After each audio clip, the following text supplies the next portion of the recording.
अस्सलाम वालेकुम। आज हमारे एमसीक्यूज़ का सेक्शन शुरू हो रहा है। आज हम करेंगे एमसीक्यूज़ केमिस्ट्री के। पहले एमसीक्यूज़ है the order of rate of diffusion of gases NH3 SO2 Cl2 CO2। कह रहा है कि इनमें order of rate of diffusion बता दो। ज़ाहिर बात है आपसे नहीं पूछा इसने किस में बताना है, इंक्रीजिंग या डिक्रीजिंग, तो हम हमेशा इंक्रीजिंग ऑर्डर में बताएंगे क्योंकि हमें बताया नहीं है उसने कि इंक्रीजिंग में बताना है या डिक्रीजिंग में बताना है।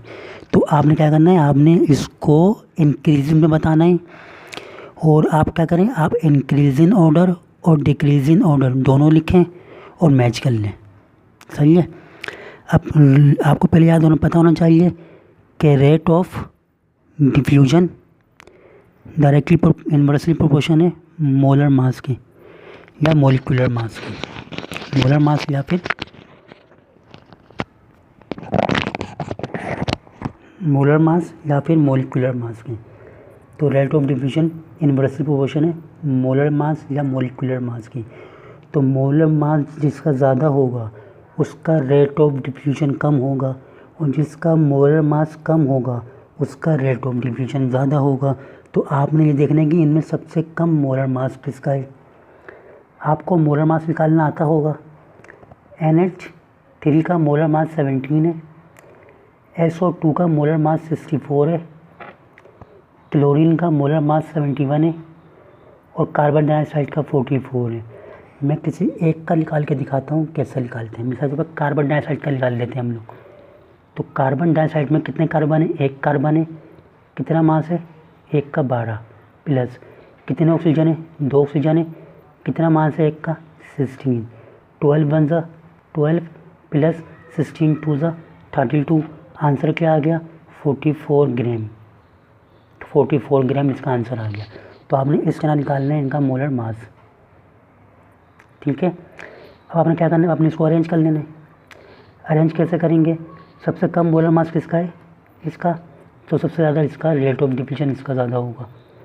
उससे बाद कम किसका है, कार्बन डाइऑक्साइड, तो उस पर कार्बन डाइऑक्साइड आ जाएगा।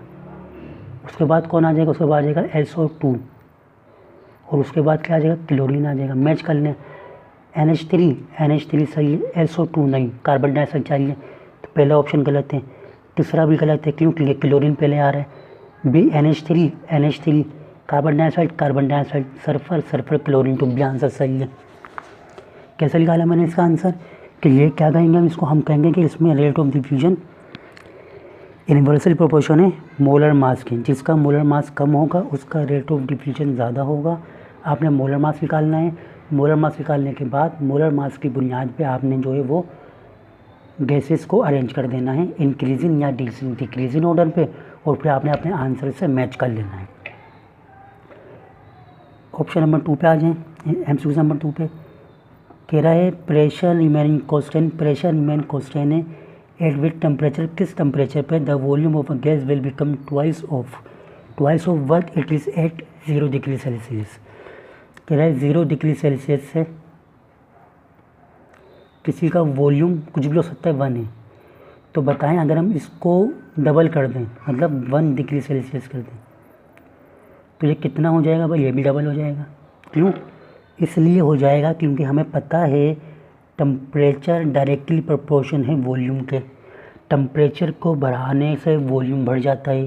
कितना बढ़ता है वॉल्यूम, जितना आप टेम्परेचर बढ़ाते हैं। अब टेम्परेचर अब वॉल्यूम डबल हो रहा है तो मतलब टेम्परेचर को भी डबल बढ़ाया होगा, डबल इंक्रीज़ किया होगा। तो कितना आएगा इसका, 1 डिग्री सेल्सियस आ जाएगा क्योंकि 0 का डबल हमने 1 डिग्री, 1 यूनिट बढ़ा दिया, 1 डिग्री सेल्सियस कर दिया। तो यहाँ आंसर कोई 1 डिग्री सेल्सियस नहीं है। तो हम इसको केल्विन में चेंज करते हैं। केल्विन में कैसे चेंज करेंगे, देखें 0 डिग्री सेल्सियस बराबर है 273 केल्विन के। तो हमने इसको 1 डिग्री सेल्सियस कर दिया तो ये बराबर है 273 को 8 कर दो, 6 4 5 केल्विन, तो 543 ऑप्शन नंबर सी आ जाएगा, 546 केल्विन आ जाएगा। समझ में आया कि प्रेशर, टेम्परेचर और वॉल्यूम का रिलेशनशिप डायरेक्टली है। क्योंकि वॉल्यूम डबल हो गया है, वॉल्यूम ट्वाइस हो गया है, दुगना हो गया है, तो वॉल्यूम तो प्रेशर भी क्या हो जाएगा, दुगना हो जाएगा। तो 0 का दुगना 1 हो जाएगा, तो 1 का दुगना 2 हो जाएगा। लेकिन यहाँ डिग्री सेल्सियस में आंसर नहीं है, तो हमने इसको किस में किया, केल्विन में चेंज कर दिया।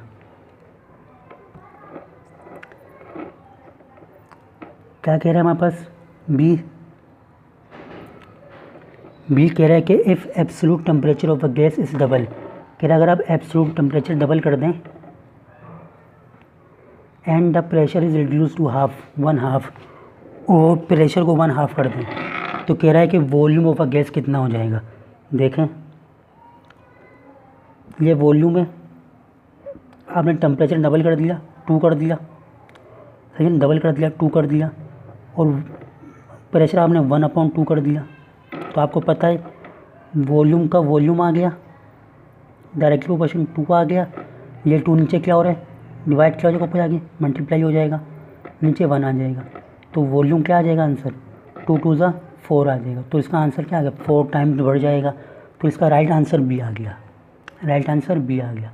अब कैसे आ गया, कॉमन सेंस की बात है, वॉल्यूम टेम्परेचर को डबल करने से वॉल्यूम डबल हो जाएगा, और प्रेशर को रिड्यूस करने से 1/2 तब भी वॉल्यूम डबल हो जाएगा। तो वॉल्यूम टेम्परेचर की वजह से भी डबल हो रहा है और वॉल्यूम प्रेशर की वजह से भी डबल हो रहा है, इसलिए ये 4 टाइम क्या हो जाएगा, 4 टाइम्स ये आपके पास इंक्रीज़ हो जाएगा। क्या चीज़, आपका वॉल्यूम। बी इसका राइट आंसर है।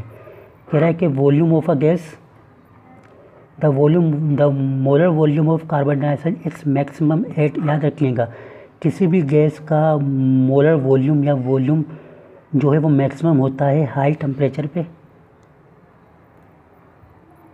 और लो प्रेशर पे। जिसका हाई टेम्परेचर है, लो प्रेशर है, उस वक्त वॉल्यूम मैक्सिमम होता है। तो STP कह रहा है, STP का मतलब क्या होता है, 0 डिग्री सेल्सियस और 273 केल्विन।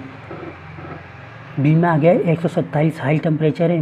देखो प्रेशर सब में सेम है, पहली बात प्रेशर सब में सेम है, तो हम प्रेशर को फोकस नहीं करेंगे, हम टेम्परेचर को करेंगे। इनमें सबसे ज़्यादा टेम्परेचर कहाँ पर है, इसमें सबसे ज़्यादा टेम्परेचर जो है वो है आपके पास डी पे। कहाँ पर है, डी में। तो राइट आंसर डी हो जाएगा। डी क्यों हो जाएगा, क्योंकि प्रेशर सब में सेम है। प्रेशर यहाँ पे जो है 1 atm ही होगा, है ना, लेकिन यहाँ पर जो टेम्परेचर होगा वो 0 डिग्री सेल्सियस होगा।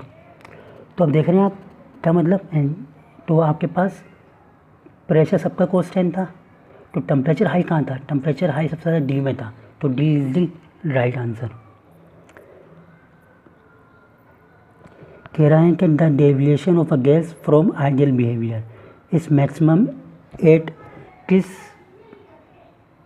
कहता है कि आइडियल बिहेवियर जो है वो रियल गैस से डेविएशन हो जाती है मैक्सिमम किस टेम्परेचर पे। इसको हम कहते हैं कि लो टेम्परेचर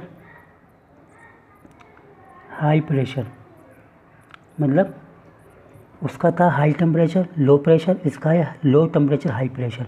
अब ज़रा देखें आप, ज़रा देखें सबसे ज़्यादा टेम्परेचर, सबसे हाई टेम्परेचर प्रेशर कहाँ पर है, 5। ये प्रेशर है, ये कम है, ये कम है, तो ये तो काट दो, ये भी काट दो, सबसे ज़्यादा टेम्परेचर ये भी काट दो, तो बचा क्या हमारे पास, बचा ए। क्योंकि हाई प्रेशर चाहिए, तो सबसे ज़्यादा हाई प्रेशर कहाँ पर है, 5 atm में, बाकी 2 atm है, 2 atm है, 2 atm है, तो हमें तो प्रेशर हाई चाहिए। तो प्रेशर हाई किस में, ए ऑप्शन में, तो A is the right answer. 6 कह रहा है 8 हाई टेम्परेचर आइसोथर्म, आइसोथर्म कहते हैं टेम्परेचर कांस्टेंट, टेम्परेचर कांस्टेंट कह रहे moves away from the both the axis because of increase in volume. पता है आपको आइसोथर्म के अंदर टेम्परेचर कांस्टेंट होता है, आपने टेम्परेचर को हाई कर दिया तो वॉल्यूम भी क्या हो जाएगा, इंक्रीज़ हो जाएगा। तो इसका राइट आंसर आपके पास बी आ गया। कह रहा है कि विच ऑफ द फ्लोविन है same number of molecules as STP। Same number of molecules कहाँ होंगे, STP का मतलब होता है कि टेम्परेचर प्रेशर कांस्टेंट है। तो आपको पता होना चाहिए कि वॉल्यूम डायरेक्टली प्रोपोर्शनल है नंबर ऑफ मॉलिक्यूल्स के, जिसके नंबर ऑफ मॉलिक्यूल्स ज़्यादा होंगे उसका वॉल्यूम भी ज़्यादा होगा। अब ज़रा देखें आप, इसका और इसका वॉल्यूम सेम है, इसका और इसका वॉल्यूम सेम है, इसका और इसका वॉल्यूम भी सेम है, सबके वॉल्यूम सेम है, तो इसका आंसर आ जाएगा D is the right answer. D क्यों राइट आंसर है? क्योंकि N2H4 और O2 का वॉल्यूम कितना है? 1000 cm3 और CO2 और N2O2 का वॉल्यूम कितना है? 200 cm3 और CO और N2 का वॉल्यूम कितना है? 50 cm3 और वॉल्यूम सबका सेम है, वॉल्यूम इन दोनों का सेम है, इंडो का भी वॉल्यूम सेम है, इंडो का भी वॉल्यूम सेम है। तो जब वॉल्यूम सेम है तो नंबर ऑफ मॉलिक्यूल्स भी क्या होंगे? सेम होंगे। तो इसका आंसर आ जाएगा right D. D is the right answer. Avogadro's law लगाया हमने। D8 कह रहा है density of a gas is usually express in, याद रखिएगा कि डेंसिटी ऑफ गैस को हम रिप्रेजेंट करते हैं ग्राम पर dm³ पे, क्योंकि डेंसिटी का फॉर्मूला क्या है? डेंसिटी का फॉर्मूला है मास अपॉन वॉल्यूम। मास को रिप्रेजेंट करते हैं ग्राम में, वॉल्यूम को रिप्रेजेंट करते हैं dm³ में। dm³ नीचे ऊपर जाकर क्या हो जाएगा? माइनस में हो जाएगा, तो इसको हम लगा देंगे -3। तो इसका आंसर आ गया सी, राइट आंसर है। Second last, concept of distribution of velocities among the gas molecules were developed by Maxwell. आपको पता है कि Maxwell law of distribution of velocity हमारा मौजूद है, तो इसका राइट आंसर मैक्सवेल आ जाएगा। 10 क्या कह रहा है? 10 कह रहे हैं absolute temperature of a gas is proportional to, इसका आ जाएगा ए, ट्रांसलेशनल काइनेटिक एनर्जी। यानी कि एब्सोल्यूट टेम्परेचर को बढ़ाने से ट्रांसलेशनल काइनेटिक एनर्जी बढ़ जाती है। यानी कि एब्सोल्यूट टेम्परेचर का डायरेक्ट रिलेशन जो है वो ट्रांसलेशनल काइनेटिक एनर्जी के साथ इन्वर्स रिलेशन है। कैसा है? इन्वर्स रिलेशन है। इसमें काइनेटिक एनर्जी ऊपर होती है और टेम्परेचर नीचे होता है। ऊपर सारे कांस्टेंट होते हैं, 3/2 Na। तो काइनेटिक एनर्जी और टेम्परेचर का इन्वर्स रिलेशन है, तो कहते हैं एब्सोल्यूट टेम्परेचर प्रोपोर्शनल है ट्रांसलेशनल काइनेटिक एनर्जी के, ट्रांसलेशनल काइनेटिक एनर्जी की। ये थे हमारे पास 10 MCQs जो हमने कवर कर लिए। अगर कोई MCQs आपको समझ में नहीं आया है या आप उसकी और एक्सप्लेनेशन चाहते हैं तो आप मुझे कमेंट बॉक्स में बता सकते हैं, मैं उसे एक्सप्लेन कर दूंगा और डिफ़ाइन कर दूंगा। चैनल को सब्सक्राइब करिएगा। Thank you.